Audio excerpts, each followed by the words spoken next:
So today we are going to talk about gardening. Books, that is. Oh yeah.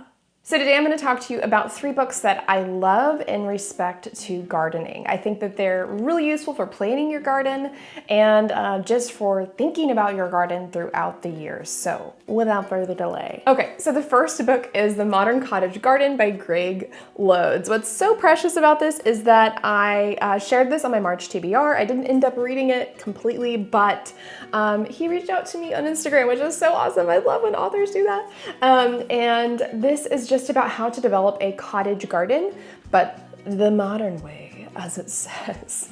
It's really lovely. It's a beautiful book. It has tons of big pictures. This is one that I actually, my husband got for me from the library one day, and I was like, I have to buy it. It's too beautiful. So it goes through all the seasons, and it tells you about how to achieve a cottage garden, but with modern styling. And also it has just a lot of useful gardening advice, including planting in small spaces and planting in containers. What I love about cottage gardens specifically is that it's about creating a really beautiful kind of whimsical space. Normally it's having a lot of plants really close together in a small space and making something that's also beautiful year round. So it changes throughout the seasons. You plant knowing that certain flowers will bloom at different times throughout the year, and then also even knowing that plants will dry in such a way that they look beautiful even in winter. So definitely recommend this book for planning your garden. So the next book I want to talk about is Floret Cut Flower Garden. This is also similar in that it takes you through a garden throughout the year, but to me it's pretty information heavy. Now don't be discouraged or fooled by this big pretty book. It's like textbook worthy, but really nice on the eyes. What it does is it actually goes through not just when to do things, how to do things, which it does in great detail, but it also tells you about all kinds of flowers in all sorts of details. So if you're trying to plan your garden and you're like, I don't know what this seed is or this flower is, have no fear because this book completely talks about it. And it gives you really good pictures to boot of the celosia, Queen Anne's, etc., etc. And then it also has some fun little crafts and things like making a flower crown, you know, all that gardening stuff that you like to do when you're not gardening. Highly recommend Cut Flower Garden. It's a total blast and a real babe of a book.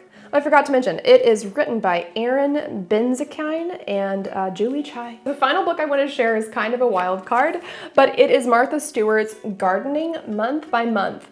I don't know if I heard about this book. I can't remember. Maybe I heard about it on a podcast, but I got it used on Thrift Books. It is not new. I mean, look at Martha. She's just a spring chicken in this photo, but she's talking about what she does month to month in her garden. Clearly this is a theme, but honestly, do you even garden if you don't have respect for the seasons and the time of year? Wait.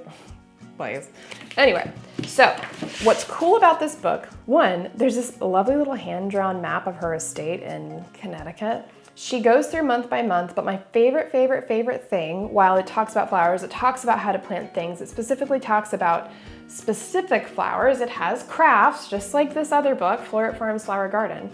My favorite thing is that at the beginning of every month, there is a little list. And this being April, I will just share what she has in her list. They call it the journal, but to me it's like what we should all be doing in April in our gardens. So for example, she removed seedlings from the greenhouse to cold frames. Not that I have a greenhouse, but still, goals. She sprayed her fruit trees. Not that I have fruit trees. Goals. She fed her roses a second time. Okay, I'm just gonna tea roses pruned, strawberry patch weeded and thinned, awnings replaced, etc., etc. Like she talks about these things of just how she tended to her garden in April. And to me, this is really useful because right now where I'm at with gardening, I'm like, there's so much to do. How can I ever, where can I start? And if I start, will I fail? And this is like, hey, one step at a time. One step at a time. A garden isn't made in a day. Unless you're God. Otherwise, it's not made in a day. And so I just really adore this book. I appreciate it. It's old, but not that old, and just good for the garden planning. So guys, here I am in my little castle of books Thank you so much for listening to this video about books I love for gardening, and I hope that you give them a look yourself. I know at least that my library has these 2 books. I own both of these though because I love them too much not to have them in my house at all times. So thanks again for watching. If you like this video, give it a thumbs up, comment with any questions, and don't forget to subscribe.